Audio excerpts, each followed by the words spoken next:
تہجد پڑھنے والوں کی تو وہ دعائیں بھی قبول ہو جاتی ہیں جن کا ذکر انہوں نے کبھی اپنے آپ سے بھی نہیں کیا ہوتا۔ تہجد کے وقت انسان اللہ کے بہت قریب ہوتا ہے، اتنا کہ اپنی ہر دعا پوری کروا سکتا ہے۔ مشکل وقت میں ہمیشہ دعا مانگا کرو، کیونکہ جہاں انسان کے حوصلے ختم ہو جاتے ہیں وہاں رب کی رحمت شروع ہو جاتی ہے۔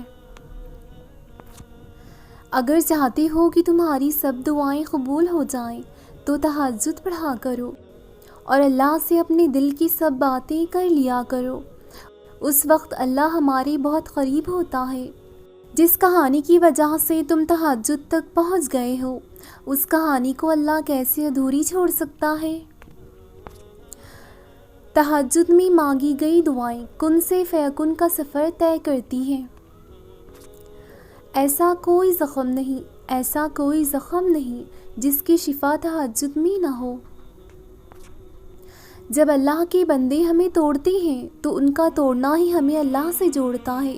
اگر آپ کو کوئی جوڑ کر چلا جائے یا کچھ لوگ آپ سے آنکھیں پھیر لیں تو غمگین نہ ہو، کیونکہ ممکن ہے یہ آپ کی اس دعا کا نتیجہ ہو جو آپ نے کسی رات اللہ سے مانگی ہو کہ یا اللہ ہر وہ شر جو میرے راستے میں ہے یا میری زندگی میں ہے مجھے اس سے دور کر دے۔ لفظوں میں کہاں لکھوں اس رب کی تعریف جو نہ مانگو تو نواز دیتا ہے اور جو مانگ لو تو بے حساب دیتا ہے۔ اپنے رب کی رحمت سے مایوس تو صرف گمراہ لوگ ہی ہوتے ہیں، تو پھر تم گمراہ نہیں ہو، تم تو اپنے اللہ پر یقین رکھتے ہو نا، پھر کس چیز سے گھبراتے ہو؟ تم انسان ہو، تم ہر چیز کو نظر انداز کر سکتے ہو، تم بھول بھی جاتے ہو، لیکن وہ تمہارا خدا جس نے تمہیں بنایا ہے، جو بھی تم کرتے ہو اللہ دیکھ رہا ہے۔ وہ کچھ بھی نظر انداز کرنے والا نہیں ہے، وہ کچھ بھی بھولنے والا نہیں ہے۔ 70 ماؤں جتنا پیار کرنے والا اللہ آزماتا بھی ہے تو بے انتہا نوازنے کے لیے۔ فجر اور تہجد خاموش نمازیں ہیں، ان میں بہائے گئے آنسوؤں کی شدت صرف اللہ ہی دیکھتا ہے اور سنتا ہے۔ بس یہی وجہ ہے کہ ان نمازوں میں مانگی گئی دعائیں بہت اثر رکھتی ہیں، اور یہی وجہ ہے ان نمازوں کو ادا کرنے کے بعد دل کو اطمینان اور سکون آ جاتا ہے۔ پیارے اللہ میرے دل کو ہر اس چیز سے دور کر دے جو میرے نصیب کا حصہ نہیں ہے، اور اپنی رضا پر راضی رہنے کی توفیق۔ اچھا، تو صبر کے سفر میں کیا اللہ میرا ساتھ دے گا؟ ہاں بالکل دے گا۔ تو اس کا مطلب میں کبھی نہیں تھکوں گی؟ غلط، تم تھک جاؤ گے مگر ابھی تم نے کہا اللہ میرے ساتھ دے گا، تو پھر میں کیوں تھک جاؤں گی؟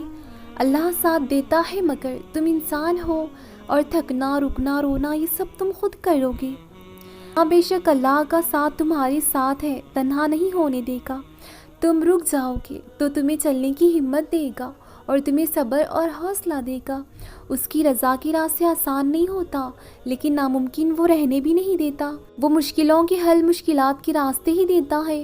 وہ قرآن میں کہتا ہے کہ بے شک مشکل کے ساتھ آسانی ہے۔ تم صبر اور آزمائش کے سفر میں تھک جاؤ گی مگر شکست نہیں پاؤ گی، اور اختتام تمہارے حق میں بہت دلکش ہوگا۔ وہ جس کا نام ہی الصبور ہے یعنی صبر دینے والا، پھر وہ تمہیں تڑپتا ہوا کیسے چھوڑ سکتا ہے؟ وہ جس کا نام ہی القادر ہے یعنی قدرت رکھنے والا، اس کے لیے پھر تمہارے ہر گمان کو حقیقت میں بدلنا مشکل ہے۔ وہ جس کا نام ہی العلیم ہے یعنی جاننے والا، پھر وہ کیسے تمہارے دل کی کیفیت سے بے خبر ہو سکتا ہے؟ تمہارا کام ہے بس آنکھیں بند کر کے اس پر کامل یقین کرنا اور پھر اس کی معجزات دیکھنا۔ وہ رب آپ کو دنیا سے تھکا کر یہی بتانا چاہ رہا ہے کہ میرے سوا کون ہے تیرا، کون سمجھتا ہے تیرے درد میرے سوا۔ مایوس ہونا چھوڑ دیں، کیونکہ جو دروازے زمین والوں کی تدبیروں سے باہر ہوتے ہیں ان سے کئی گنا بڑے دروازے اللہ کی فضل سے کھلتے ہیں۔ ایسا کچھ نہیں جو ذات سے پوشیدہ ہو اور ایسا بھی کچھ نہیں جو اس کے اختیار میں نہ ہو۔ بھروسہ رکھو، وہ ذات کبھی بھی تمہارے ساتھ ناانصافی نہیں کرتا۔ جب وہ مدد کرنے پر آتا ہے تو سمندر میں بھی راستے بنا دیتا ہے، اور تم مایوس ہو کر بیٹھ گئے ہو، وہ ذات تمہاری مدد بھی کرے گا اور تمہارا سہارا بھی بنے گا۔ تمہیں بس کامل یقین رکھنا ہے۔ جب یہ دل بے آباد اور بے چین ہونے لگے، سکون کم اور دم گھٹنے لگے، تو رات کے آخری پہر رب کے حضور حاضر ہو جایا کریں۔ وہ تمہارے دل کو اپنی رحمت سے آباد کر دے گا اور تمہارا دل سکون سے بھر دے گا۔ تہجد کی دعاؤں میں مانگی جانے والی دعاؤں کی قبولیت میں کوئی چیز حائل نہیں ہو سکتی۔ اگر آج زندگی کٹھن اور مشکل سے گزر رہی ہے، توکل آسانی کا وعدہ بھی تو اللہ نے کیا ہے۔ اللہ سے مانگو اور خوب مانگو، وہ تمہیں تمہاری امیدوں سے بڑھ کر عطا کرنے والا ہے۔ اگر محسوس کرو تو دن میں کتنے ہی مرتبہ تمہارے ساتھ معجزے ہوتے رہتے ہیں اور تمہیں تھوڑی سی آزمائش میں ڈال کر نہ جانے کتنی ہی بڑی مصیبتوں سے بچا رہا ہوتا ہے۔ اے اللہ، میرے آنے والے دن بہترین فرما دے اور میرا نصیب ایسا لکھ دے کہ جس سے میرا دل خوش ہو۔ میرے قلب کو سکون عطا فرما اور میرے معاملات کو آسان فرما دے۔ آمین۔ اگر دیر کا مطلب انکار ہوتا تو اللہ اتنے لمبے انتظار کے بعد حضرت یعقوب علیہ السلام کو حضرت یوسف علیہ السلام سے نہ ملواتا۔ بس اللہ پر یقین ہونا چاہیے۔ کوئی تمہیں پسند کرے یا نہ کرے، اللہ تمہیں تم جیسے بھی ہو ویسے ہی پسند کرتا ہے۔ کوئی تم سے محبت کرے یا نہ کرے، لیکن اللہ تمہیں اپنی محبت کے لیے چن لیتا ہے۔ تو بتاؤ، کیا اللہ کی محبت کافی نہیں تمہیں؟ دعاؤں کے معاملے میں اللہ کے یہاں دیر ضرور ہوتی ہے مگر اندھیر نہیں، اور آپ دیکھیں گے مگر اللہ سبحانہ تعالیٰ پہلے سے ہی راضی تھا، مگر بس وہ آپ کا صبر اور حوصلہ آزما رہا تھا تاکہ شکر کے سجدے میں بھی اتنی شدت ہو جتنی درد کے سجدے میں ہے، جتنی صبر کے سجدے میں ہے۔ آزمائش تو انہی کے لیے ہوتی ہے جو اللہ کو پیارے ہوتے ہیں، اور صبر بھی وہی کرتے ہیں جن کو اللہ پیارا ہوتا ہے۔ دکھ اور تکلیف کیوں آتے ہیں؟ یہ جو دکھ ہوتے ہیں ہمیں زندگی کا درس بتاتے ہیں، ہمارے دلوں میں احساس پیدا کرتی ہیں اور ہمیں اپنے رب کے قریب کر دیتے ہیں۔ دکھ ہمیں سنوارنے کے لیے آتے ہیں۔ دکھ برے نہیں ہوتے مگر یہ ہمیں زندگی کی سمجھ دیتے ہیں۔ جب ہم ٹوٹ کر بکھر جاتے ہیں تب اللہ سے رجوع کرتے ہیں۔ جب ہمیں دنیا ٹھکرا دیتی ہے تب اللہ کو پکارتے ہیں۔ تو سوچو، اگر یہ دکھ ہماری زندگی میں ہوتے ہی نہ تو ہم اللہ کو یاد کیسے کرتے؟ یہ دکھ کسی نعمت سے کم نہیں جو ہمیں اللہ کی یاد دلاتے ہیں اور یہ احساس دلاتے ہیں کہ اللہ کے سوا تمہارا کوئی نہیں۔